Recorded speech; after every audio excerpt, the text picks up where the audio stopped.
नमस्कार, मैं हूं संजय राजन। शुरू हो चुका है हमारा प्राइम डिबेट का खास कार्यक्रम।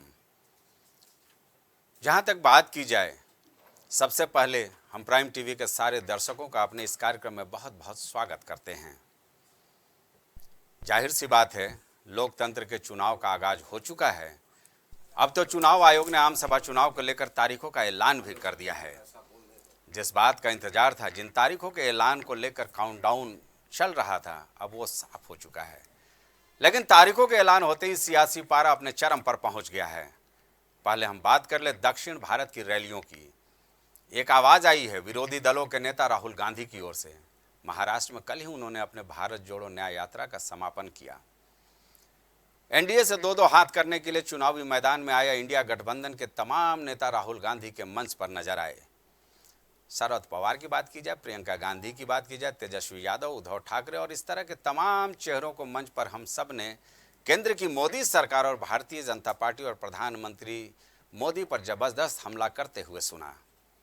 राहुल गांधी का एक बयान सोशल मीडिया से लेकर खबरिया चैनलों पर जमकर वायरल हुआ। वो था, राजा की आत्मा ईडी, सीबीआई, इनकम टैक्स और ईवीएम में बंद है। राहुल गांधी ने इसमें से दूसरा आरोप यह भी रहा कि अशोक चौहान समेत कई विपक्षी नेता डर कर भारतीय जनता पार्टी का हिस्सा बन रहे हैं। तमाम आरोप प्रत्यारोपों के बीच राहुल गांधी का वही नारा दिखा, नफरत की बाजार में मोहब्बत की दुकान खुलनी चाहिए। भला ऐसे विपक्षियों के मंच पर इलेक्टोरल बॉन्ड की बात न हो, ये कहाँ हो सकता है। दोस्तों, क्या राहुल, क्या तेजस्वी, क्या आम आदमी पार्टी, उद्धव ठाकरे, सब ने इस मुद्दे को लेकर मोदी सरकार पर जमकर हमला बोला। हाँ, एक बात और मुझे लगा कि इस डिबेट में जिक्र जरूर कर देना चाहिए। राहुल गांधी का आरोप रहा कि 22 लोगों के पास उतना धन है जितना देश के 70 करोड़ लोगों के पास है। अब भला जब राहुल के मन से बीजेपी और सरकार पर हमला हो तो जवाब मिलना भी लाजमी है। पीएम मोदी से लेकर अमित शाह भी मंच से विपक्षी दलों को करारा जवाब देते हुए नजर आ रहे हैं। अब देखिए ना, राहुल गांधी कहते हैं कि डर से लोग बीजेपी में शामिल हो रहे हैं, तो पीएम मोदी मंच से जवाब देते हैं, कांग्रेस का चरित्र है ही ऐसा, यूज एंड थ्रो। प्रधानमंत्री का दावा कि उनकी सरकार यानी एनडीए की सरकार क्षेत्रीय आकांक्षाओं और राष्ट्रीय प्रगति को लेकर साथ चल रही है। प्रधानमंत्री विपक्षी एकता पर बंगाल की टीएमसी और कम्युनिस्टों के बीच जारी बयानों पर जमकर चुटकी ली। विपक्षी दलों के बिहार के बाद महाराष्ट्र की ये दूसरी रैली कही जा सकती है। वहीं प्रधानमंत्री लगातार मंचों से जनता को अपने 10 साल के कार्यकाल की उपलब्धि बताकर समर्थन मांगते नजर आ रहे हैं। प्रधानमंत्री अपने हर मन से विपक्षियों पर करारा हमला तो बोल ही रहे हैं, किसानों, युवाओं, महिलाओं के लिए अपने 10 साल के कामकाज को गिनाना नहीं भूलते। मंच चाहे सत्तारूढ़ दल का हो या फिर विपक्ष का, चुनावी घमासान को दिलचस्प बनाता जा रहा है। सुनिए पहले ये बयान, फिर चर्चा को हम आगे बढ़ाएंगे एक बेहतरीन पैनल के साथ।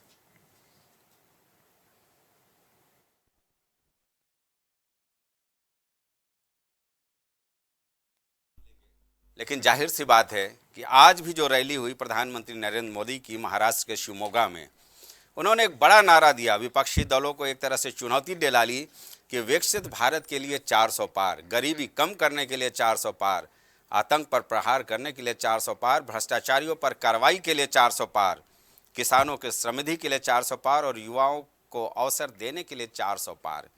यानी 400 पार के नारा को प्रधानमंत्री मोदी ने अपने इस मंच से मुखर किया। इसके अलावा उन्होंने साफ तौर पर जो शक्ति को लेकर के राहुल गांधी की ओर से सवाल खड़े किए गए थे, उन्होंने साफ किया कि माँ बहनों की रक्षा के लिए अपने जीवन न्यौछावर कर दूंगा। हमारे लिए देश की हर बेटी हमारी शक्ति है।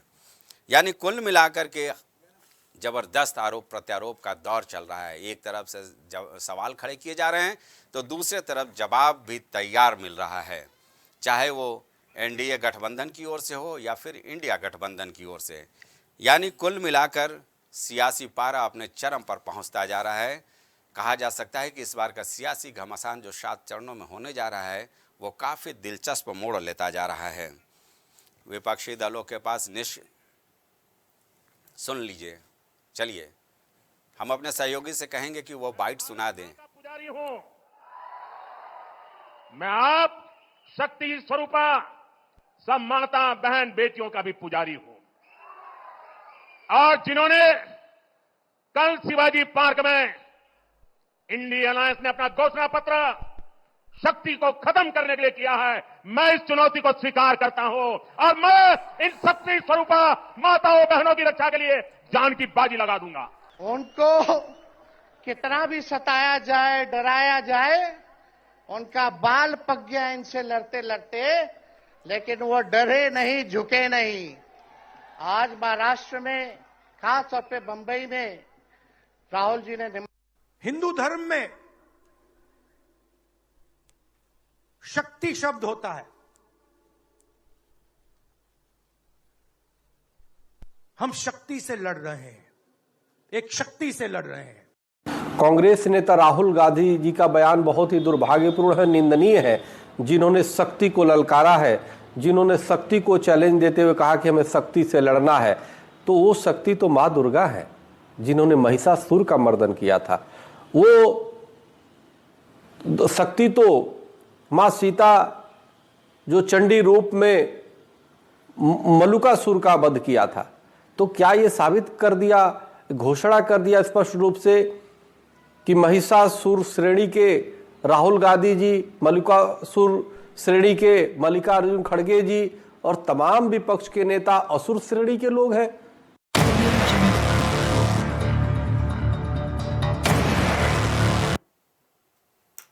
तो सुना आपने अलग अलग नेताओं के अलग अलग आरोप प्रत्यारोप। राहुल गांधी का सवाल था, प्रधानमंत्री नरेंद्र मोदी ने दक्षिण भारत के ही मंच से जवाब भी दे दिया। एक बेहतरीन पैनल के साथ हम चर्चा की शुरुआत करेंगे। सबसे पहले हम अपने अतिथियों का स्वागत कर लें, मेहमानों का स्वागत कर लें। आशीष जी हमारे साथ मौजूद हैं, भारतीय जनता पार्टी का ये पक्ष रखेंगे, काफ़ी तेज तरार प्रवक्ताओं में शुमार हैं। रजनीकांत मिश्र जी हमारे साथ राष्ट्रीय लोकदल के प्रवक्ता की हैसियत से मौजूद हैं। चंचल यादव युवा प्रवक्ता हैं, समाजवादी पार्टी का पक्ष रखने के लिए हमारे साथ मौजूद हैं। रजा रिजवी साहब किसी परिचय के मोहताज नहीं है, वरिष्ठ पत्रकार हैं और सियासी गतिविधियों पर इनकी शानदार पकड़ है। इनका भी हम सहयोग लेंगे इस चर्चा को आगे बढ़ाने में। हमारे साथ वैभव त्रिपाठी जी कांग्रेस के प्रवक्ता के रूप में मौजूद हैं। जाहिर सी बात है ये भी जमकर प्रतिकार करते हैं सत्तारूढ़ दल के बयानों का। प्रखर श्रीवास्तव भी थोड़ी देर में हमारे साथ जुड़ जाएंगे, आम आदमी पार्टी जुड़ गए हैं संभवतः। प्रखर जी आपका भी बहुत बहुत स्वागत है, आम आदमी पार्टी का पक्ष हमारे साथ रखेंगे। सबसे पहले आशीष जी, भाई चुनावी मंच से ललकार अपने चरम पर है। एक तरफ राहुल गांधी आरोप लगाते हैं, दूसरी तरफ प्रधानमंत्री मोदी और आपकी पूरी टीम मोदी कह लें जिसको, वो करारा जवाब देती है। उसके आप भी सदस्य हैं जी। देखिए संजय भाई, मैं आपको बताऊं कि विपक्ष के पास आरोप लगाने के अलावा काम ही क्या है, आप ये बता दीजिए। विपक्ष सिर्फ आरोप लगा सकता है और इसके अलावा उसके पास कुछ भी जनता को बताने के लायक नहीं है। वो सिर्फ मोदी जी को कोसने में अपना समय लगाता है। अभी जिस बयान की आप बात कर रहे हैं, जो राहुल गांधी जी ने कहा कि हिंदू धर्म में एक शब्द होता है शक्ति और हमको उस शक्ति से लड़ना है, तो ये जो धार्मिक बातें कर रहे हैं ये उचित नहीं है। क्योंकि लगातार जो विपक्ष है वो सिर्फ धर्म पर, जाति पर, इनके पास यही बात है। इनके पास और कोई मुद्दा नहीं है कि जिस मुद्दे को लेकर ये हमसे बात कर पाए। ये सिर्फ धर्म और जाति की बात कर रहे। अब हिंदू धर्म में एक है, अगर आपको यही कहना था आप यही कह देते कि हमको शक्ति का मुकाबला करना। हिंदू धर्म लगाने का जो एक आप उसका कॉन्सेप्ट समझिए कि एक्चुअली राहुल गांधी जी के दिमाग में पक क्या रहा है। हिंदू धर्म, अरे मैं कह रहा हूँ ये अगर इनको ये नहीं कहना था आप ये कह देते कि मुसलमान धर्म में उर्दू में एक शब्द होता है ताकत, हमें ताकत का मुकाबला करना है। तो आप ये बात समझिए कि ये जिस तरीके से देश के अंदर में धार्मिक उन्माद फैलाना चाहते हैं, आप इनकी वो समझिए। क्योंकि जब ये इनके आपने देखे होंगे कि जो ये इनकी यात्रा निकल रही थी, यात्राओं में भी ये कोई भी देश के विकास को लेकर इन्होंने, राहुल गांधी जी ने कोई बात नहीं कही। ये पूरी यात्रा में सब हर एक व्यक्ति से बुला कर पूछते रहे, ए तुम अपनी जाति बताओ, ए तुम अपनी जाति बताओ, ओबीसी के कितने, एससी के कितने। अरे तुमको पता ही नहीं है यार, तुम्हारा पूरा खानदान, तुम आज़ादी के समय की तुम अपने आप को पार्टी बताते हो और बताते हो कि बड़ा हमारा ये रहा। तुम आज तक यही नहीं जान पाए कि कौन कितनी जाति का है। तुमको यात्राओं में अपने अगर जातियां पूछनी पड़ रही हैं तो तुम्हारा ये समझ में आ रहा है हिंदुस्तान की जनता को कि तुम्हारे पास जाति के अलावा, धर्म के अलावा कोई विषय नहीं है जिस विषय पर तुम यहां बात कर पाओ। आज आज तुमको जाति धर्म की बात करनी पड़ रही है। तो निश्चित तौर पर विपक्ष जो है वो आरोप लगाएगा और आरोपों का जवाब हम तो देंगे ही देंगे। 2024 के इस महासमर में जनता इनको जो जवाब देने वाली है, उस जवाब के बाद ये तो प्रश्न पूछने के लायक भी नहीं। ठीक है, ठीक है। वैभव जी को जोड़ लें। वैभव जी, भाई शक्ति वाला बयान तो बिल्कुल तुल पकड़ रहा है, हालांकि उसका क्या मायने है ये आप साफ कर पाएंगे, लेकिन आशीष जी का साफ तौर पर ये आरोप है कि ये हिंदू धर्म और शक्ति और आस्था पर एक करारा कहा जाएगा तमाचा लगाया है राहुल गांधी ने। आप इसको स्पष्ट करेंगे, शक्ति शब्द का इस्तेमाल किन संदर्भों में किया गया था?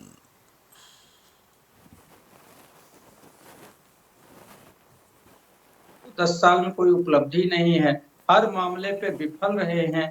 तो जब विफल रहे हैं तो आखिर ये बात क्या करेंगे? ये तो मेरे साथ ऐसा क्यों होता है, इको आ रहा है। जरा आवाज ठीक कर दी जाए बाबा जी की।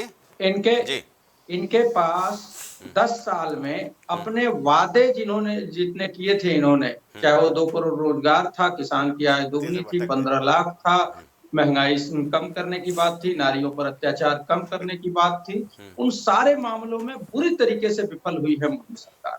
हम उसकी बात कर रहे हैं। उसके बाद हम ये बात कर रहे हैं कि युवाओं को न्याय देंगे, किसानों को न्याय देंगे, नारियों को न्याय देंगे, सामाजिक न्याय देंगे, हिस्सेदारी की न्याय की बात करते हैं, श्रमिकों को न्याय देंगे, हम उसकी बात कर रहे हैं। लेकिन है क्या, हम जिस तानाशाह की ताकत से, शक्ति से लड़ रहे हैं, राहुल गांधी वो कहते हैं, लेकिन ये उसको माता दुर्गा से जोड़ देते हैं। माता दुर्गा भी इनको क्षमा नहीं करेंगी, इसलिए कि आप बात के बतंगड़ क्यों बनाते हैं। बात जब जनता के सवालों की होती है तो आप तुरंत से कहीं और पहुंच जाते हो। मोदी जी को यह जवाब देना चाहिए, मैं अपनी नारी शक्ति की रक्षा करने के लिए जान दे दूंगा। अरे आप हिम्मत नहीं हुई कि आप मणिपुर चले जाओ, आप संदेश खाली जाते हो, बहुत अच्छी बात है, आप संदेश खाली गए, मणिपुर भी चले जाते। आपको बीएचयू में उस बेटी के साथ भी मिल लेना चाहिए था जिसके साथ आपके अगल बगल खड़े होकर फोटो खिंचाने वाले जो सोशल मीडिया के आपके पदाधिकारी थे, भाजपा के गुंडे, उनसे आप मिलने को तैयार हैं, लेकिन उस बेटी से नहीं मिलने गए। तो आपको तो शर्म आनी चाहिए कि आपके संसदीय क्षेत्र में आपके दल के गुंडे बंदूक की नोक पर उन्हीं नारियों का, उन्हीं बेटियों का, उन्हीं माता स्वरूप बेटियों का अस्मत लूटते हैं, गैंग रेप करते हैं, और आप बात करते हैं कि मैं जान दे दूंगा। अरे आपकी हिम्मत नहीं होती कि आप किसी मुद्दे पे सीधे सवाल पे जवाब दें। आप विकसित भारत की बात कर रहे हैं, 5 किलो राशन 100 करोड़ लोगों को देने की बात कर रहे हैं। आप 100 करोड़ लोगों को 5 किलो राशन देना पड़ रहा है, ये विकसित भारत है। इससे अच्छा हमारा भारत 2014 से पहले था कि 100 करोड़ लोगों को 5 किलो राशन नहीं देना पड़ रहा। और मोदी जी कहते हैं मेरी गारंटी किस बात की, मैं 100 करोड़ लोगों को 5 किलो राशन देता हूं और 5 साल और दूंगा, मतलब तुमको और भिखारी बनाऊंगा। विकसित भारत की अब बात ये करते हैं, बांग्लादेश की प्रति व्यक्ति आय भारत से प्रति व्यक्ति आय में आगे निकल जाती है। विकसित भारत की बात करते हैं ये। अफगानिस्तान की करेंसी जो आज 2 साल पहले भारत की मजबूत होती थी, अफगानिस्तान की कमजोर होती थी, आज अफगानिस्तान की करेंसी भारत से ज्यादा मजबूत हो गई है। भारत विश्व में सबसे ज्यादा कर्ज लेने वाला 205 लाख करोड़ का कर्जदार हो जाता है, देश कर्ज में डूबते जा रहा है। आपके पास इन बातों का जवाब देने की बजाय बतंगड़ फालतू जुमलेबाजी करने के अलावा कोई आपके पास काम नहीं है। ठीक है, सत्ता की जिम्मेदारी होती है, जवाबदेही होती है। मैं आपको एक बात बता दूं कि महंगाई की मार जब कहते थे तो जनता महंगाई से निजात पाने के लिए इनको चुनती थी, चुना 2 बार इनको। अब क्या कह रहे हैं, 400 का सिलेंडर 1200 करने के बाद कह रहे हैं महंगाई से मार, महंगाई कम करने के लिए। वैभव जी बाकी आरोप दूसरे चरण में लगा लेंगे। 10 सेकंड और दीजिए। नहीं वैभव जी देंगे, वक्त देंगे, पहले चरण में सबको शामिल करने पहले। आप वैभव जी पक्का आपको अच्छा वक्त देंगे, पहले चरण में सबको शामिल कर ले, सारे मेहमान जुड़े हुए हैं। भाजपा के साथी को एक प्रखर जी आपने टोका नहीं, भाजपा के साथी को आपने टोका नहीं। नहीं और बोलता है वैभव जी समय कम है, 6 मेहमान है हमारे साथ, सबको मौका देना है। प्रखर जी, अरे सर भाई आप ही के सहयोगी प्रखर जी के पास जा रहे हैं भाई। आगे 30 सेकंड कम देना मुझे समय। लेकिन जब कोई व्यक्ति बोल रहा हो तो उसको समय दे वैभव दीजिए, वैभव जी, मैं जिससे वो आपको अपनी बात वैभव जी पूरी आपको कर मौका देता हूं, पहले से वक्त जाया हो जाता है। प्रखर जी आपके सहयोगी उन्हीं के पास चल रहे हैं। प्रखर जी, एक बात और कही गई है भाई, दक्षिण भारत से उठी आवाज बहुत दूर तक जाएगी। भाई उत्तर भारत में आप लोग कितना तैयार हैं? संजय जी, सबसे पहले आपको नमस्कार और आपके सभी जी, शुक्रिया। दर्शकों को मेरा नमस्कार और यहाँ पे बैठे हुए सभी प्रवक्ता गणों को मेरा नमस्कार। देखिए, मैं कई बार आपके चैनल में बोला और मैंने कई बार बहुत ही जिम्मेदारी से ये बयान दिया है कि इस देश के अंदर घोषित आपातकाल लगा हुआ है। आदरणीय प्रधानमंत्री नरेंद्र मोदी जब से इस देश के अंदर काबिज हुए हैं, तब से इस देश के अंदर उन्होंने एक ऐसा माहौल बना के रखा हुआ है कि इमरजेंसी से भी खतरनाक स्थिति उत्पन्न हो रही है। देखिए, मुझे बड़ा अफसोस इस बात का लग रहा था जब मैं सुन रहा था बयानबाजी कि अब 75वां हम लोग स्वतंत्रता दिवस मना चुके हैं और आज भी हम लोग जो जिसके ऊपर झगड़ रहे हैं और जिस पे बात कर रहे हैं, और वो है जाति, वो है हिंदू मुस्लिम गंदी राजनीति, जो भारतीय जनता पार्टी का चरित्र है शुरू से लेके आखिरी तक। ये सिर्फ हिंदू मुस्लिम अगड़ा पिछड़ा यही करते हुए आए हैं। जी, आपको मैं बताना चाहता हूं, आम आदमी पार्टी हमारे राष्ट्रीय संयोजक अरविंद केजरीवाल ने राजनीति में आते ही राजनीति का ट्रेंड बदल दिया। सबसे अच्छे स्कूल हमने उत्पन्न करे, सबसे अच्छी स्वास्थ्य व्यवस्था, मुफ्त स्वास्थ्य व्यवस्था हमने उत्पन्न करी। हम लोगों को लेकर आए, महिलाओं को 1000 रुपए महीना हमने देना शुरू करा, हर घर बिजली पहुंचाने का काम हमने करा, हर घर पानी पे काम हमने दिया, हर महिलाओं को बस मुफ्त यात्रा हमने दी। हमने राजनीति का ट्रेंड आके बदला है, हमने हर चीजें बदली हैं आकर।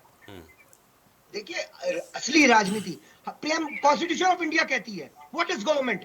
Government is for the people, by the people end of the people.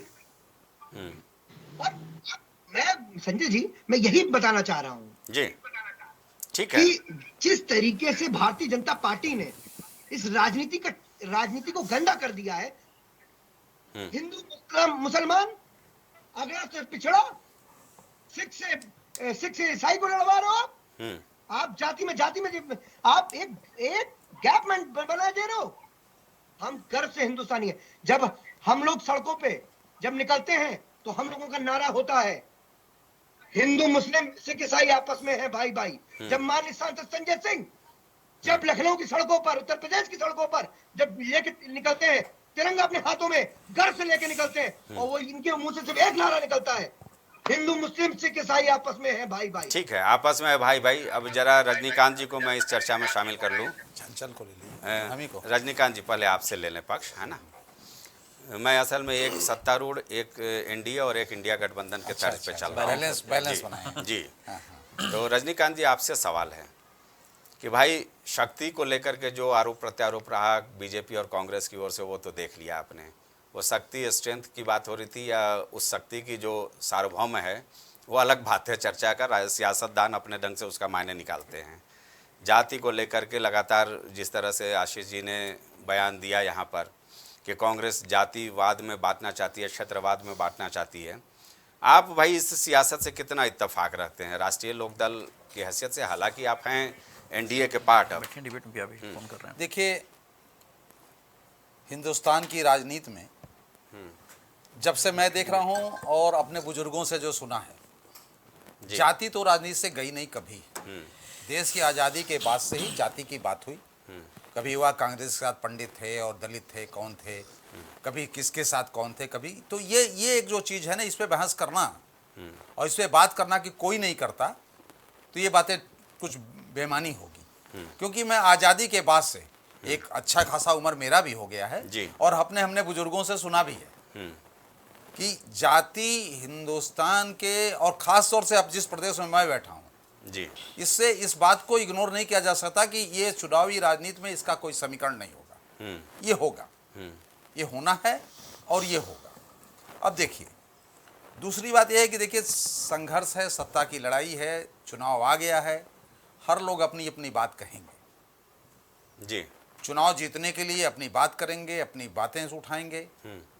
मुझे तो एक चीज लगता है, सिर्फ विपक्ष के बाद विपक्ष घबराया हुआ इसलिए है कि कोई एक ऐसा चेहरा नहीं पुटअप कर पाया, दे पाया कि जिसके ऊपर हिंदुस्तान की जनता सोचे कि भाई प्रधानमंत्री बनाना है, देश में चुनाव जीता जाएगा और प्रधानमंत्री बनेगा तो कौन जी। ये एक बात बहुत बड़ी बात है जिसमें एनडीए गठबंधन काफी आगे है। इंडिया के पास इस बात का कोई जवाब देने के लिए कोई बातें नहीं रह गई हैं।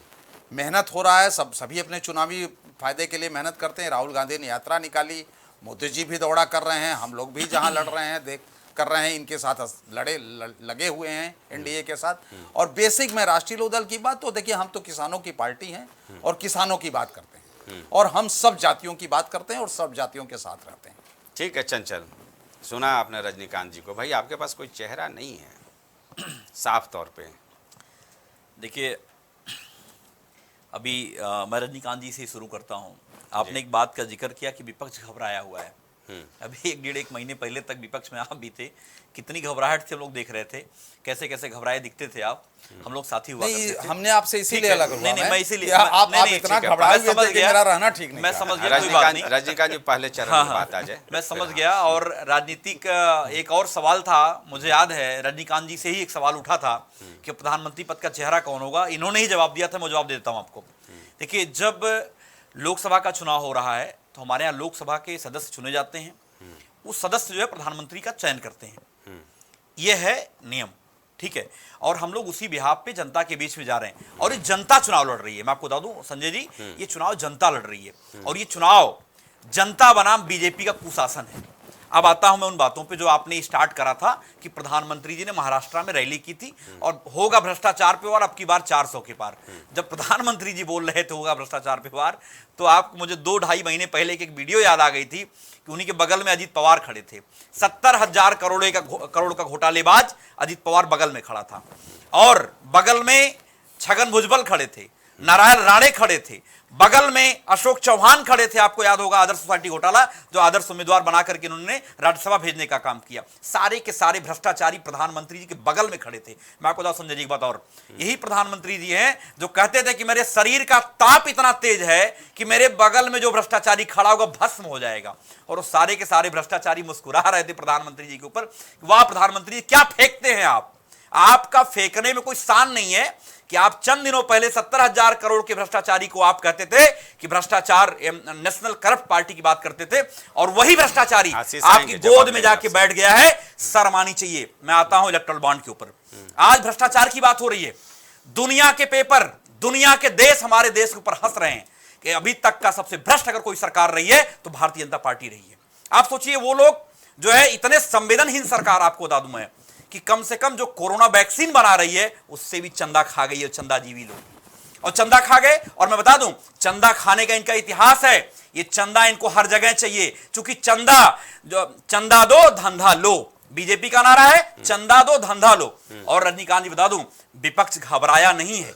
प्रधानमंत्री जी 400 पार जो मोदी जी की गारंटी शब्द यूज कर रहे हैं, जब आम जनता का भरोसा डगमगा गया है प्रधानमंत्री जी के ऊपर, तो सीना ठोक के कह रहे हैं मोदी की गारंटी है। अब तक कहते थे एक अकेला सब पे भारी, और आज हालत यह है कि पूरे हिंदुस्तान की 42 पार्टियों को मिलाना पड़ रहा है प्रधानमंत्री जी को, और दक्षिण से उत्तर, उत्तर से पूरब, पूरब से पश्चिम जाना पड़ रहा है। आज हालत यह है प्रधानमंत्री जी की, उनको पता चल गया है कि मेरा झोला उठा के निकलने का वक्त आ रहा है और मेरा समय खराब चल रहा है। इसलिए प्रधानमंत्री जी अकबक बोलने लगे हैं आज के समय में, और बॉडी लैंग्वेज इनकी जवाब दे रही है कि मेरा जाने का वक्त। रजा साहब को भी हम शामिल कर दें।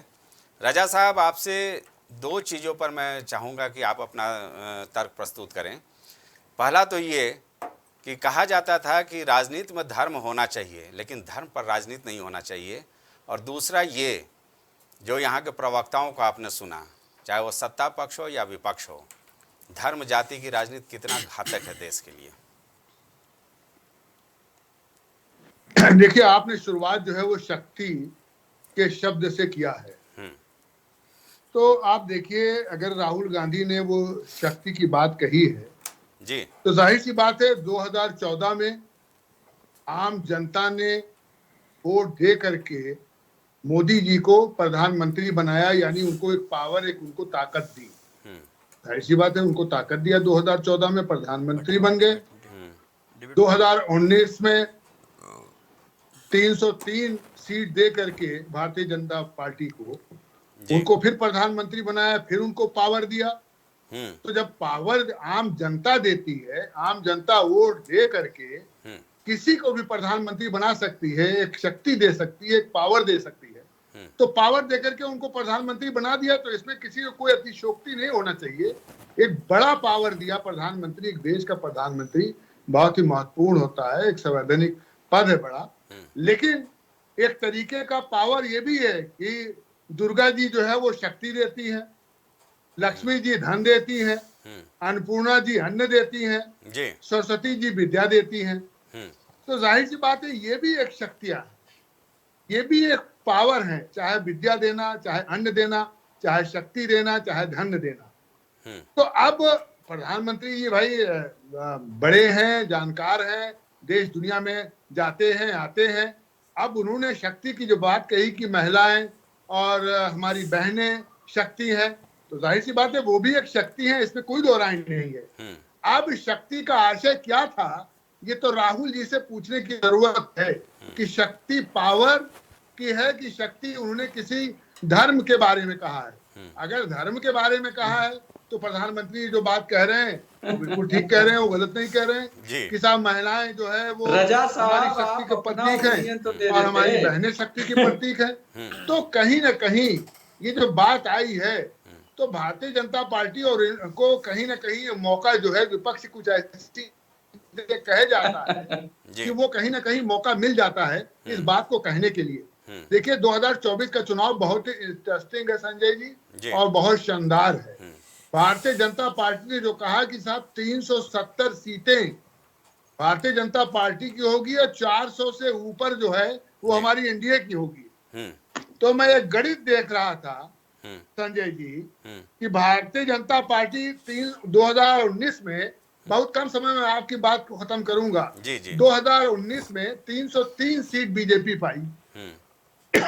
अब बीजेपी के साथ जो गठबंधन था वो गठबंधन था उस वक्त जेडीयू का, तो जेडीयू के 16 एमपी, टीडीपी का गठबंधन था उसके 3 एमपी, लोजपा का गठबंधन था उसके 6 एमपी, अपना दल एस का गठबंधन था उसके 2 एमपी, जयदेव कुमार स्वामी का गठबंधन हुआ उसके 1 एमपी।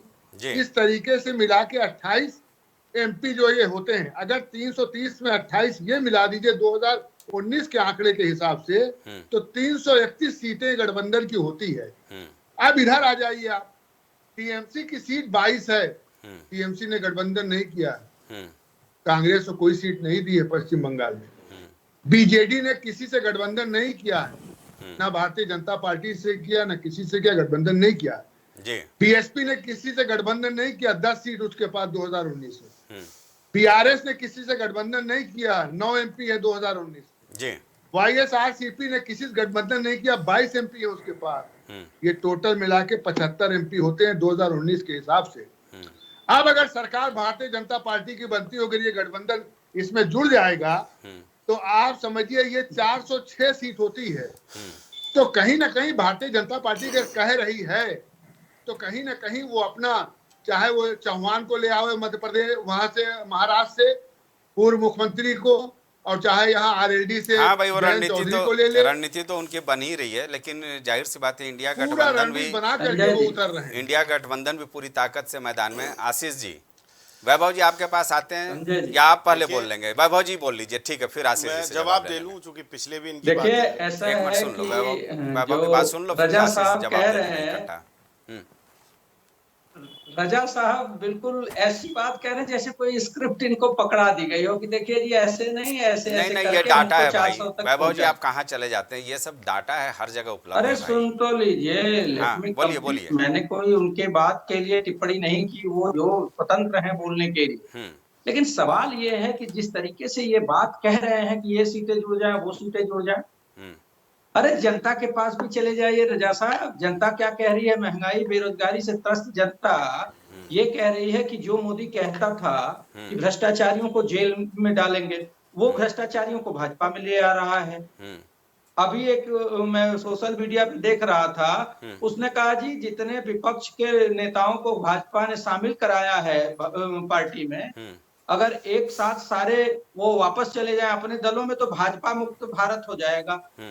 तो आप इस बात के लिए थोड़ा सा गंभीरता से चर्चा कीजिए। ठीक है, ठीक है, आशीष जी जवाब दे दीजिए भाई। वैभव जी गंभीरता चाह रहे हैं। गंभीरता तो इनकी देखिए संजय भैया इसी से दिख रही है, ये बौखलाहट देख रहे हैं विपक्ष इतना ज्यादा बौखलाया हुआ है, इतना ज्यादा बौखलाया हुआ है कि वरिष्ठ पत्रकार को भी इन्होंने बता दिया किस तरीके से आप देख रहे हैं, क्योंकि इन्होंने ईडी नहीं छोड़ा, इन्होंने सीबीआई नहीं छोड़ा। अभी मैं एक डिबेट पर बैठा हुआ था तो वहां पर हमारे एक समाजवादी मित्र थे, आप बोल लीजिए भाई, फिर मैं बोल। वैभव जी हाँ बोल, जवाब दे दीजिए। नहीं जवाब दे दीजिए, अपनी बात बताइए, 10 साल में किया क्या है, किस लिए? ठीक है, वो सवाल का जवाब अभी ले लेगा आशीष से। जो पहले आरोप लगाया उसका तो जवाब ले लीजिए। वैभव जी पहले उसका जवाब ले लीजिए जो पहले आपने आरोप लगाया था। आशीष बोलें।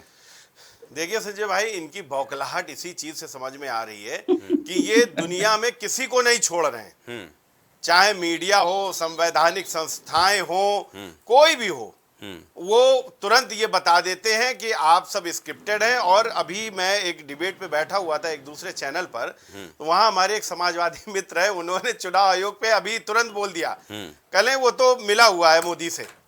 तो मैंने कहा कि मिला हुआ है, अभी तो इतना बढ़िया सब काम कर रहे हैं, वो गृह सचिव बदले जा रहे हैं, हर तरीके से एक पारदर्शिता लाने की बात हो रही है यहाँ पर, तो कैसे मतलब चुनाव आयोग कहते, तो नहीं बोले वो चुनाव आयोग भी जो है वो भाजपा के साथ में है।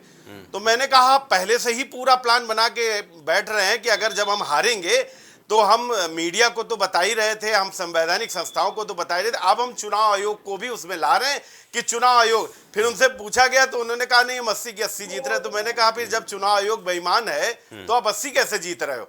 तो वो फिर कुछ बता नहीं पाए, चूंकि विपक्ष के पास मुद्दा ना होकर सिर्फ और सिर्फ, देखिए आपने जब शक्ति की बात करी, मैं आपको बताऊं, रजा भाई ने भी इसका बहुत अच्छा बात बताई, लेकिन मैं बताऊं इस शक्ति शब्द को मैं नॉर्मल तब मानता जब उसके पहले के 2-3 शब्द ना लगे रहते। इन्होंने उसमें कहा कि हिंदू धर्म में एक शब्द है शक्ति। तो जब ये हिंदू धर्म में जब ये धर्म की बात करते हैं तो आप आराम से ऐसे ही बोल सकते थे ना कि एक शब्द होता है शक्ति, एक शब्द होता है ताकत, तो उसको उससे हमें लड़ना है। तानाशाही जैसे आप बार बार हम लोगों को तानाशाह बोलते हैं, लेकिन जब आप स्पेशली किसी धर्म को टारगेट करके कोई शब्द का प्रयोग करते हैं तो उसके मायने होते हैं और जनता समझती है। दूसरी चीज मैं बताना चाह रहा हूं भाई, बोल लेने दीजिए बड़े भाई, बोलिए सबका जवाब देना वक्त चला जाता है इसमें ही, हम लोग 10-15 मिनट वो टोक देते हैं। अच्छा ठीक है, हाँ। हमारे चंचल भाई ने, चूंकि हमारे जैसे रालोद प्रवक्ता बड़े भाई ने बताया तो उन्होंने बड़ी बेबाकी से जवाब दिया। आपने भी पूछा कि आपके पास तो कोई चेहरा नहीं है, तो इन्होंने एक बता दिया कि देखो उसमें जब लोग चुनाव लड़ते हैं, एमपी आते, उसके बाद जो चेहरा होता है वो डिसाइड करा जाता है। ये खाली क्या लोकसभा के चुनाव में ही होता है कि विधानसभा में भी होता है? विधानसभा में आप अखिलेश यादव का चेहरा मुख्यमंत्री का बनाकर क्यों घूमते हैं? तब आपका ये वाला वो जो फार्मूला है वो कहाँ गायब हो जाता है? तब तो आप चेहरा बताते हैं ना कि अखिलेश यादव बनेंगे मुख्यमंत्री, तब तो आप नहीं कहते हो कि नहीं अभी मुख्यमंत्री तय नहीं है। यहाँ पर जहां पर आपका मामला चल रहा है वहां आप बता देते हो, जहां आप नहीं समझ पा रहे हो, जहां पर आप फंसे हुए हो, तो वहां पर आप दूसरी तरीके की बातें करने लगते हो। एक बात इन्होंने और बताई, कह रहे हैं वहां मोदी जी के बगल में वो भ्रष्टाचारी सारे खड़े हुए थे, ठीक है ना, सारे भ्रष्टाचारी।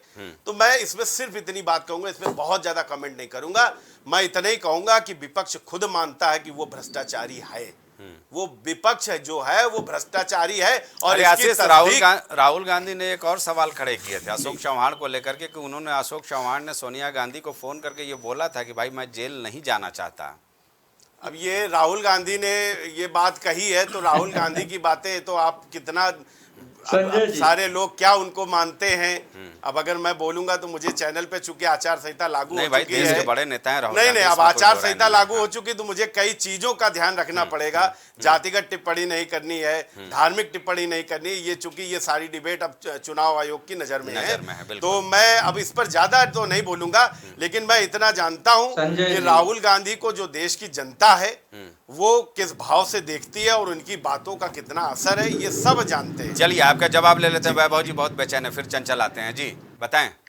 देखिए, बड़ा कांग्रेस इंडिया गठबंधन जो है वो सिर्फ कांग्रेस या सपा का नहीं है।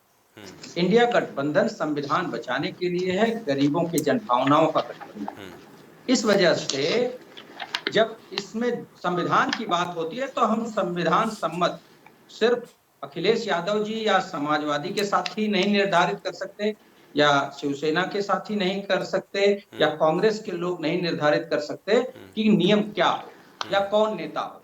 इसके लिए एक जो सर्वमान्य तरीका है, कांग्रेस ने आज तक, मैं आपको रिकॉर्ड के साथ बताऊंगा कि कभी भी कांग्रेस ने अपने प्राइम मिनिस्टर का कैंडिडेट घोषित नहीं किया है। हाँ, जो सिटिंग अरे वैभव जी, लेकिन वैभव जी एक सवाल तो बनता है ना भाई, जो मोदी जी बोले हैं मन से कि भाई वेस्ट बंगाल, एक सवाल ले लीजिए ना, जवाब उसी में दे दीजिएगा कि वेस्ट बंगाल में तृणमूल कांग्रेस और कम्युनिस्ट किस तरह से एक दूसरे का सर फुटबॉल कर रहे हैं और साथ में आने की बात भी हो रही है, तो सवाल उठता है ना, आप लोग मुद्दा दे रहे हैं ना सत्तारूढ़ दल को।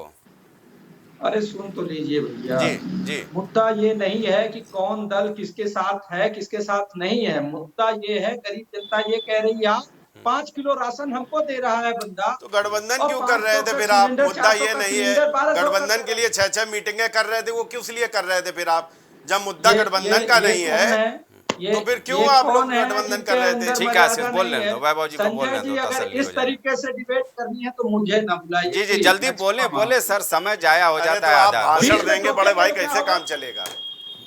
इनको पहले चुप कराइए। ठीक है आशीष, हाँ बोलिए वैभव जी, जल्दी बोलिए। आवाज दब जाती जी, स्काइप की आवाज दब जाती है। नहीं, बिल्कुल नहीं, आपको पूरा वक्त दिया जा रहा है वैभव जी, रखे तो अपना पक्ष।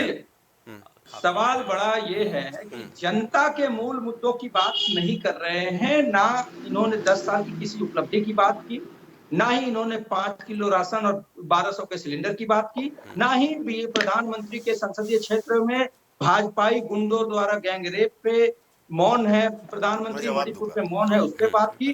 जनता के किसी मुद्दों पे आशीष जी ने बात नहीं की। बात सिर्फ विपक्ष के नेता और बौखलाए हम हैं। अरे प्रधानमंत्री कहते हैं कि भ्रष्टाचार मिटाने के लिए हमको तीसरी बार चुनो। अरे 10 साल से क्या हाथ में दही जमा के बैठे थे? 10 साल में आपने एक भी जांच नहीं होने दी, और आप जो आरोप लगाते थे, ज्यादातर आरोप गलत थे, कोर्ट से वो मुक्त हो गए, आरोप मुक्त, और जितने बाकी भ्रष्टाचार के आरोप लगाते थे, नारायण राणे, छगन भुजबल, अजीत पवार, हेमंत बिश्व शर्मा, इन सबको अपने दामाद बना दिया। आपको पहले उस पे जवाब देना था। तो भ्रष्टाचार के लिए तो सबसे बड़ा भ्रष्टाचार का विश्व स्तर की सरकारी भ्रष्टाचार की योजना है इलेक्टोरल बॉन्ड, उस पे सवाल। भ्रष्टाचार पे हम आशीष से जवाब लेंगे। आशीष जी बस 10 सेकंड। देखिए वैभव भाई, मैं आपको बहुत एक छोटी सी बात मैं बोलूं। आशीष जी, संजय जी 10 सेकंड। हाँ, बोले। ये बात करते हैं, गाय हमारी माता। भगवत पाद शंकराचार्य महाभाग स्वामी अभिमुक्तेश्वरानंद जी कहते हैं, गंगा को राष्ट्रमाता घोषित कीजिए, गाय की रक्षा कीजिए। ये उस पे एक बात नहीं बात करते हैं, और उल्टा क्या करते हैं कि जो गाय काटने वाले बीफ एक्सपोर्टर हैं उनसे ये चंदा ले लेते हैं। तो इनकी नैतिकता पे वो हिंदू जनमानस सवाल खड़ा कर रहा है। ठीक है, आपका आरोप बहुत गंभीर है, मैं जवाब लूंगा। चंचल, अब बात शक्ति की बात कर रहे थे कि हिंदू के साथ वक्त वैभव जी 1 ही घंटे का है। भैया चुप हो जाइए, नहीं तो फिर दब जाएगी आपकी आवाज। चंचल, चलिए आपके सहयोगी जरा चंचल का भी आरोप ले लीजिए, फिर आशीष से जवाब ले लेंगे। अब हो गया। देखिए मैं बताऊं, अभी आशीष जी ने एक बहुत अच्छी बात कही। उन्होंने कहा कि आप यूपी के चुनाव में अपना प्रत्याशी डिक्लेयर करते हैं, सीएम कैंडिडेट डिक्लेयर करते हैं, तो आप मुझे बता दो, अभी हाल ही में 2-3 राज्यों में चुनाव हुए हैं बीजेपी के, मध्य प्रदेश, छत्तीसगढ़ और राजस्थान। आपने कहा प्रत्याशी डिक्लेयर कर रखे थे। आप बताओ, तो ये डबल स्टैंडर्ड है, इसके बारे में बात ना हो तो ज्यादा अच्छा। मैं आता हूं बात के, सुनिए। अभी आप देखिए आज कितना गंभीर विषय है कि चीन ने अरुणाचल प्रदेश को अपने हिस्से में रखने की बात की। आपने देखा होगा जिस तरीके से चल रहा है आज, लेकिन कोई भी चैनल, मैं बता रहा हूं, आज मीडिया का स्तर देख लीजिए, 161वें नंबर पे मीडिया आ जाए कि बताइए इतने बड़े मुद्दे पे प्रधानमंत्री जी महाराष्ट्र में बोले, लेकिन एक शब्द उनके जुबान से नहीं निकला। जो प्रधानमंत्री झूला झुला रहे थे चीन के राष्ट्रपति को। मैं आता हूं उस बात के ऊपर, सुनिए। देखिए अभी बात हो रही थी मणिपुर को लेकर के, प्रधानमंत्री जी ने कहा कि मैं आपके लिए जान दे सकता हूं। आपको याद होगा एक रेसलर भाई को जब मौका मिलता है, माइक मिला उसे 2 शब्द कहने के लिए, उसे पता चला कि मीडिया हमारी आवाज को नहीं सुना पाएगा, और रेसलर को जब मौका मिला संजय जी बताऊं उसने क्या बोला कि मैं मोदी जी से हाथ जोड़ करके निवेदन करता हूं, रोते हुए उसने बोला। और सोचिए अगर आप वीडियो को देखेंगे आपके रोंगटे खड़े हो जाएंगे, और अगर आपके अंदर संवेदना अगर होगी, बता दें रजनीकांत जी, तो एक बार जरूर कहेंगे प्रधानमंत्री जी का वो भी परिवार है, वो भी हमारा एक प्रदेश है, लेकिन शर्म नहीं आती है। और जो बड़े बड़े मंचों से लोग बात करते हैं कि हमारा परिवार हमारा परिवार हमारा परिवार, और जो लोग बात करते हैं कम से कम मुझे सोचना चाहिए कि एक नौजवान जिसको मौका मिलता है 2 मिनट बोलने के लिए, वो कहता है मैं हाथ जोड़ करके मुझे कुछ और नहीं चाहिए, बस कल प्रधानमंत्री एक बार आए, हमारी बहन बेटियों के साथ अन्याय हो रहा है, पूरा प्रदेश जल रहा है, लेकिन प्रधानमंत्री जी के कान पे जूं तक नहीं रेंगते हैं। पता है क्यों? उनको संदेश खाली जाए, हर जगह जाए, ठीक है, लेकिन मणिपुर का विदेश में है क्या? वो हिंदुस्तान का पार्ट नहीं है? चलिए मणिपुर, आप मुझे बताइए। नहीं संजय जी, बहुत गंभीर विषय है ये। अभी उन्होंने कहा कि मैं माताओं बहनों के लिए जान दे दूंगा, तब मैं कह रहा हूं ये, मैं डिबेट को डिरेल नहीं कर रहा हूं। दूसरी बात सुनिए, अभी संजय जी ने कई सारी बातें कही, चलिए आपसे मैंने जवाब ले लेंगे। सर मैंने इनसे पूछा कि भाई अजीत पवार बगल में खड़े थे, तो इन्होंने कहा कि खुद विपक्ष मानता भ्रष्टाचारी थे।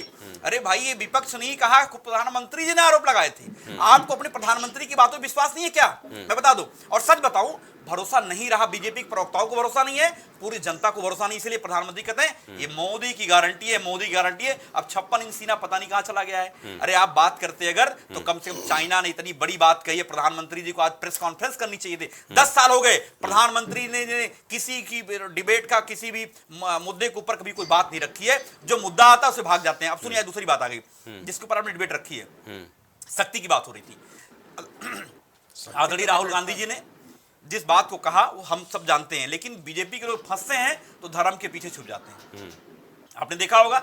और देखिए अभी जो वैभव ने बात कही कि इनको गाय माता मानते हैं, लेकिन गाय जो स्लॉटर हाउसेस है, जो बीफ एक्सपोर्टर्स हैं, उनसे चंदा लेने में इनको कोई गुरेज नहीं है। आप बताओ ये कौन सा आप धर्म की बात करते हो? आपको कम से कम ये सोचना चाहिए बीजेपी के लोगों को। मैं बताऊं, अगर नैतिकता होती आज, तो यही बीजेपी के लोग, आरएसएस के लोग आज प्रधानमंत्री से कहते आपको पद छोड़ना चाहिए, क्योंकि इलेक्टोरल बॉन्ड के माध्यम से बीजेपी ने चंदा खाया है, लेकिन उसके ऊपर कोई बात नहीं हो रही है। आप सोचिए जितने भी कंपनियों के खिलाफ ईडी ने जांच की, छापे डाले, इनकम टैक्स से छापे डाले, उन सबों ने चंदा पहुंचाया। लेकिन ये तो मानेंगे ना कि नहीं आप चंदा पहुंचाया क्यों हो गया ये बताइए? प्रदेश में योगी सरकार ने तो पशु तस्करों के खिलाफ जम के कार्रवाई की। अरे क्या कार्रवाई की? चंदा ले रहे हैं, धंधा दे रहे हैं। चंदा लेने में नहीं, चंदा आप बताइए तो। मैं वही तो कहना चाह रहा हूं कि इनका 2 चेहरा है। एक चेहरा वो है जो हमको और आपको दिखाते हैं कि हम बहुत बड़े हिंदुवाद हैं, बहुत बड़े हिंदुवाद हैं। भाई ऐसे आंकड़े तो मेरे पास पार्टी नहीं है। सुनिए, ऐसी कोई पार्टी नहीं जिसने स्लॉटर हाउसेस चंदा खाए होंगे, लेकिन ये बीजेपी के लोग हैं जो इन्होंने अपने पार्टी में चंदे दिखा गए। चंचल अच्छी बात है, 24 घंटे का वक्त बचा है भाई, आ जाने दो ना। 10 सेकंड में एक बात मेरी और आ जान दीजिए। एसबीआई का पूरा रिपोर्ट आ जाएगा चुनाव आयोग में, फिर हम लोग देख लेंगे। 10 सेकंड बात हो जान दीजिए। आपको याद होगा आदरणीय लालू प्रसाद यादव जी के खिलाफ सत्ता का दुरुपयोग करके नौकरी के बदले जमीन की बात आती है तो उनको जेल में डाल दिया जाता है। आप सोचिए यही बीजेपी के लोग हैं, चंदा लेकर के उन्हें धंधा दिए हजारों करोड़ रुपए के लिए। और प्रधानमंत्री जेल में होना चाहिए सत्य आज, लेकिन सरकार को जेल में होना चाहिए, लेकिन नैतिकता नाम कोई चीज बची नहीं इस हिंदुस्तान में। राजनीति के इतिहास में नैतिकता सब खत्म हो गया है रजनीकांत जी, आप भी जान लीजिए। लेकिन बीजेपी के लोगों को इसमें एक बार भी शर्म नहीं आएगी। कम से कम सोचना चाहिए आज कि प्रधानमंत्री को बर्खास्त होना चाहिए, रिजाइन करना चाहिए। आशीष जवाब दीजिए पहले, फिर प्रखर के पास चलेंगे। देखिए ऐसा है संजय भाई कि मैं फिर बता रहा हूँ कि विपक्ष बौखला चुका है और इसको ये पता ही नहीं कि वो बात एक्चुअली कर क्या रहा है। अरे भाई कितनी बार बौखलाओगे विपक्ष का जवाब? ये बौखलाहट ही है, ये बौखलाहट आप इससे ये समझ लीजिए कि चंचल भाई इतना तेज चीख के बोल रहे हैं कि चाइना ने, अब देखिए ये बोले, अब ये बोलेंगे, ये नहीं बात करने देंगे भ्रष्टाचार। संजय भाई अब देख लीजिए, ठीक है भ्रष्टाचार ये बौखलाहट है, इसलिए मैं आशीष जो आरोप इसलिए मैं कह रहा हूँ। अच्छा तो मैं यहाँ क्या चुटकुले सुना रहा था, मैं जवाब तो दे रहा था, आप देने नहीं दे रहे हो। जो भ्रष्टाचार के आरोप लग रहे हैं उसका जवाब दे दो ना भाई। जब जवाब दे रहा हूँ तो आप फिर बोलने नहीं दे। चलो दो। हाँ बौखलाहट आप इनकी ये देखिए कि जो चंचल भाई अभी इतना चीख के कह रहे थे कि चाइना ने कह दिया अरुणाचल उसका हिस्सा है। अरे थोड़ा पढ़ा लिख के आया करिए, ये पहली बार चाइना ने स्टेटमेंट दिया है क्या? ये चाइना आज से नहीं, 1962 के जब हुआ था ना, उसके बाद से चाइना हमेशा उस चीज पे कह रहा है। और भारत की सेना ने और भारत की सरकार ने, अभी राजनाथ जी ने अभी कुछ दिन पहले स्टेटमेंट दिया था कि अरुणाचल प्रदेश, आसाम, ये भारत का कश्मीर, पीओके, ये अभिन्न अंग है हमारे। ये अब वहां पर जब जब बोला जाए तब तब हम आपको, चुनाव शुरू हो गया है, उसमें आपकी जो बातें हो रही वो ना कह के आप एक मुद्दा उठा लें कि उन्होंने ये नहीं कहा कि पानी नहीं बरस रहा है। मेरी बात समझिए, ठीक है ना? ऐसा नहीं है, 1000 बार उस चीज का प्रतिकार करा जा चुका है और जब जब जरूरत पड़ी है भारत की सेना ने अपना शौर्य दिखाया है। वहां पर चाइनीज जो सैनिक हैं उनकी हड्डियां और कमर तक तोड़ के उनको भेजने का काम करा हुआ है। आप क्या बात कर रहे हैं? दूसरी चीज, अरे भाई सुन लीजिए। हाँ ठीक है, ऐसे जल्दी जल्दी, वक्त कम है, वक्त आपका कम है। बात आप 10-10 सेकंड करके सब लोग देते हो। मैंने कहा जवाब बोलिए। दूसरी चीज ये मैंने आपको देखा, आपने संजय भाई देखा होगा कि विपक्ष जो है वो हर बात में, चूंकि 3-4-5 मुद्दे ये लिए हुए हैं, बौखला गया विपक्ष। बेरोजगारी बहुत है, गरीबी बहुत है, ठीक है। अभी हमारे मुस्कुराहट वाले भाई हमारे वैभव त्रिपाठी जी इतने सुंदर लग रहे हैं मुस्कुराते हुए, अभी बता रहे थे कि ये सब है। अरे राहुल गांधी ये जो जाति पूछने वाली यात्रा निकालते हैं, इससे पहले इन्होंने कभी बेरोजगारी के लिए कोई यात्रा निकाली है? एक यात्रा 2-4 किलोमीटर की निकाल देते, जो हजारों किलोमीटर के माइलस्टोन गिनते घूम रहे हैं। कभी गरीबी के लिए कोई यात्रा निकाल देते, कभी किसानों की, वो तो बॉर्डर पे ही वहां बैठे हुए हैं, कभी एक बार वहां पर भी चले जाते राहुल गांधी, तब भी समझ में आ जाता है। देश भर में यात्रा निकालते घूम रहे हो। अरे आप लोगों का चार चेहरा चरित्र ये देखिए, ये भारत की जनता बहुत अच्छे से जानती। चलिए प्रखर जी को जोड़ लेते हैं। बातें करते हो और मैं 10 सेकंड की बात और कहूंगा। देखिए तीन जो शब्द हैं आपने देखे होंगे कि विपक्ष हमेशा बोलता है, संविधान बचाना है, देश बचाना है, लोकतंत्र की हत्या हो रही है, संविधान खतरे में है। ये जो 3 शब्द है ना, ये 3 शब्द कौन है? कांग्रेस ने अपना नाम रखा हुआ है संविधान, समाजवादी पार्टी ने अपना नाम रखा है लोकतंत्र और आम आदमी पार्टी ने अपना नाम रखा है देश। और ये तीनों कहते हैं कि इसको बचाना है। मोदी ऐसी की तैसी कर दे रहा, चूंकि हमारे भ्रष्टाचार उजागर हैं। हमको आप ये सम्मान, आम आदमी पार्टी की मैं बात बता दूं, बहुत ईमानदार पार्टी है। उस ईमानदार पार्टी के जो मुख्यमंत्री दिल्ली हैं वो जमानत पर बाहर घूम रहे हैं, ठीक है। 9 उनको समन दिए गए। आप ये बता दीजिए लोकतंत्र की हत्या कौन कर रहा है? संविधान का मजाक कौन बना रहा है? संवैधानिक तरीके से अगर आपको कोई नोटिस भेजी जाती है तो आप उसका मजाक उड़ाने का काम, ठीक है। आशीष ठीक है, प्रखर से जवाब ले लें आप भाई। आप लोग के पास चाल चरित्र चेहरा नहीं है। बिल्कुल बिल्कुल बिल्कुल बिल्कुल। सुनिए, मैं आशीष जी को बहुत ही विनम्रता पूर्वक एक जवाब देना चाह रहा हूं। मैं बहुत देर से इंतजार भी कर रहा था कि बहुत समय हो गया कि भारतीय जनता पार्टी के प्रवक्ता ने कई सैनिक की बात नहीं करी, उन्होंने पाकिस्तान की बात नहीं करी। अरे जिसका प्रधान, जिसकी पार्टी में जो प्रधान पद पे बैठा है, हमारे आदरणीय प्रधानमंत्री नरेंद्र मोदी जी, जो शहीद हुए हमारे सैनिक, उसके नाम पर वोट मांगते हो, उस पार्टी का चरित्र क्या होगा? ये आदरणीय प्रधानमंत्री नरेंद्र मोदी जी थे, भरा मंच था, हजारों लोग मौजूद थे, वहां पर उन्होंने हमारे शहीद हुए सैनिकों के नाम पर वोट मांगा था। यह है इनकी राजनीति, यह है इनकी घिनौनी राजनीति। अरे हमारे लिए देश का जो सेना है वो मान है, अभिमान है और शान है। अरे तो आप उसी का प्रूफ मांगते हो, सर्जिकल स्ट्राइक का प्रूफ बात करते हो, सर्जिकल स्ट्राइक का प्रूफ मांगते हो, उसको प्रूफ मांगते हो, सर्जिकल स्ट्राइक का कि लड़ाई हुई कि नहीं हुई, क्या बात करते हैं? सम्मान नहीं देते हो, फालतू एकदम। तुम प्रूफ क्यों मांगे? सेना के शौर्य का प्रूफ सम्मान देने का कोई मांगता है? आप करते हैं, आप चिल्ला रहे हैं। आपके भारतीय जनता पार्टी के बच्चे बीसीसीआई के सचिव बैठे हुए हैं। ठीक है ठीक है, गलत बात है। हमारे देश के बच्चे सर्जिकल का प्रूफ मांग रहे थे अरविंद केजरीवाल। आप उनको शहीद का सम्मान भी नहीं। ठीक है, ये आरोप प्रत्यारोप अपने जगह पर है। चलिए चंचल जी का प्रूफ मांगते हो। संजय जी मुझे का प्रूफ मांगते हो। जी बोले। रही बात, अब इनके दूसरे सवाल पर आता हूँ, ये जो मुझसे ये जो कह रहे थे ना अरविंद केजरीवाल को ईडी, देखिए आपकी जनता, आपके दर्शक बहुत अच्छी तरह जानते हैं, ईडी और सीबीआई भारतीय जनता पार्टी के प्रकोष्ठों की तरह काम कर रही है। इसीलिए राहुल गांधी ने कहा था कि राजमा की आत्मा ED, CBI, EVM, income tax में बंद है। मेरी बात लीजिए, पटेल में मेरी बात सुनने दीजिए। इनका कन्विक्शन रेट 0.01% है।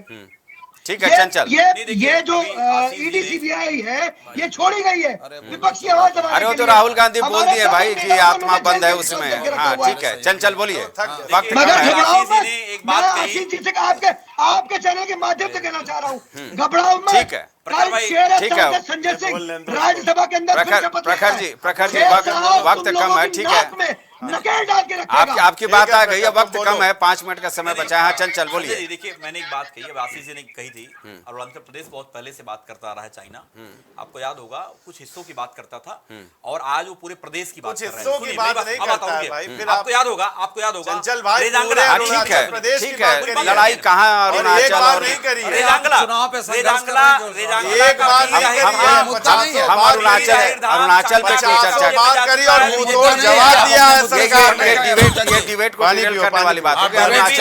चंचल भाई पानी पीजिए। ठीक है, आपने जवाब नहीं दिया भ्रष्टाचार के ऊपर। अजीत पवार को मैंने कहा भ्रष्टाचारी है कि नहीं है, मानते हो नहीं मानते हो? अरे तो चल रहा है, अरे चल रहा है।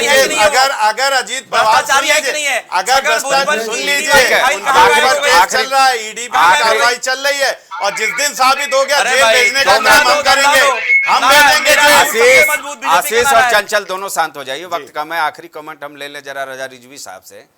साहब ये क्या होता है, लोकतंत्र में तमाम ऐसे मुद्दे हैं रजा साहब जो जनता के हित के लिए हैं, लेकिन हम वही धर्म, जात और ये तमाम अरुणाचल, मिजोरम तक आकर के ठहर जाते हैं। जनता कितना इत्तेफाक रखती है ऐसे मुद्दों से? देखिए, जब चुनाव आता है तो हर 5 साल बाद आम जनता वोट देते टाइम ये सोचती है कि जिस सरकार को हम चुनने जा रहे हैं वो सरकार हमारी बहबूदी के लिए, हमारी तरक्की के लिए और हमें, हमारा परिवार को मजबूत करने के लिए कितने अच्छे तरीके से काम करेगी। वो आम जनता सोचती है कि साहब हमारी रोजी रोटी कैसी रहेगी इस सरकार के अंदर, हमारे बच्चों की शिक्षा किस तरीके से रहेगी, हमारे बच्चों को नौकरी किस तरीके से लगेगी, हमारा मकान कैसे बनेगा, हमारे मोहल्ले की सड़क कैसे बनेगी, हमारा पानी हमें घर में ठीक से मिलेगा नहीं मिलेगा, बिजली हमारे पास ठीक से आएगी कि नहीं आएगी। बिल्कुल सही। आम जनता वोट देते टाइम जो आम चीजें हैं आम जनता की सहूलत की, उस पर वो ध्यान देता है। ठीक है, ठीक है। अब आम जो भी पार्टियां हैं इस देश के अंदर, वो अगर आम जनता को सहूलत देंगी तो आम जनता ये चिंतन करेगी कि ये पार्टी हमें सहूलत दे रही है, हाँ। तो हम इसको वोट दें। वाकई संभवतः जनता इसी बात को लेकर के फैसला करती है कि किस सियासी दल के साथ उसे जाना है। वक्त यहीं तक इजाज़त देता है हमें। फिलहाल हमारे साथ जुड़े मेहमानों का मैं बहुत बहुत शुक्रिया चाहूँगा। चंचल कुमार हैं, आशीष तिवारी जी, रजनीकांत जी, रजा रिजवी साहब, सब वैभव त्रिपाठी, सबका बहुत बहुत धन्यवाद। जाहिर सी बात है जनता उन्हीं मुद्दों पर वोट करती है जो उसके हित में होती है, जैसा कि रजा साहब ने भी साफ किया। और संभवतः यही वजह होता है कि जो सियासी दल रणनीति में सफल होते हैं वो कितना जनता को अपने साथ ला सकते हैं और कितना जनता को भरोसा दे सकते हैं कि उनके आने वाला दिन उन्हें फील गुड महसूस कराएगा। यानी कुल मिलाकर आरोप प्रत्यारोप अपनी जगह है, ये मंच पर दिलचस्पी बेशक पैदा करते हैं, लेकिन जनता इतनी जागरूक हो गई है कि वो समझती है कि किस सियासी दल के साथ वो जाते हैं तो उनका भला होने वाला है। फिलहाल इस डिबेट में इतना ही। अब मुझे दीजिए इजाज़त। प्राइम टीवी के साथ जुड़े रहिए देश दुनिया की बाकी खबरों के लिए। नमस्कार।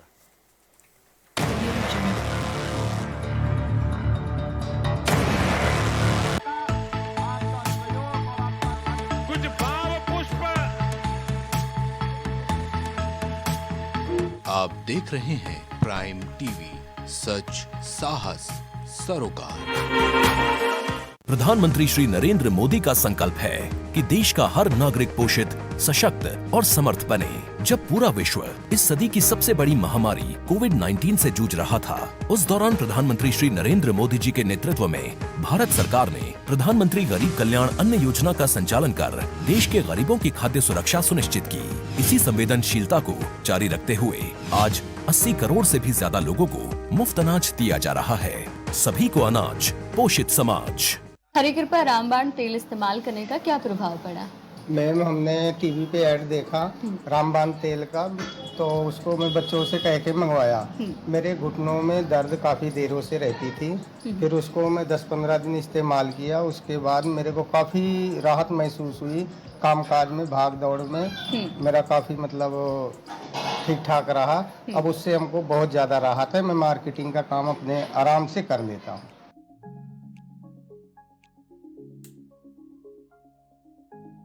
अगर आप करना चाहते हैं अपने बिजनेस को प्रमोट, तो इसके लिए आपको चाहिए होगा एक सपोर्ट। बेहतर स्क्रिप्ट, शानदार ग्राफिक्स, बेहतर विजुअल, दिखाएंगे कमाल, जानकारी पहुंचेगी जन जन तक, आपका काम करेगा धमाल। इन सभी चीजों के लिए अब ना हो परेशान। Brand promotion, motion designing and video editing, 2D और 3D animation, television telecasting, social media works, script writing जैसे कामों के लिए आज ही कांटेक्ट करें 9267925186 पर। इसी के साथ ही आप हमें जीमेल भी कर सकते हैं vikasproduction.gfx@gmail.com पर।